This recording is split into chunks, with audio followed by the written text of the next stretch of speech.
How to use DataCamp Stock Portfolio Simulator app properly. Beginner mistakes that cost you. If you've ever wanted to practice investing without risking real money, the DataCamp Stock Portfolio Simulator is a powerful tool. But most beginners use it like a game, and that's the biggest mistake. This simulator lets you trade virtual stocks in real market conditions.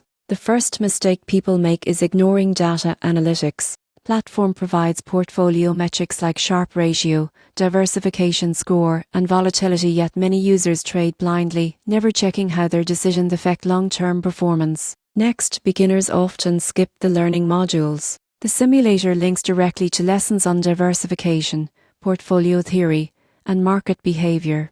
If you just trade without learning, you miss out on the camp part of DataCamp, the part that actually builds investing skill. Another mistake is chasing short-term gains. Many users try to time the market for quick wins. Instead, focus on building a realistic portfolio that balances growth and stability just like you would with real money. Also, don't forget to test rebalancing.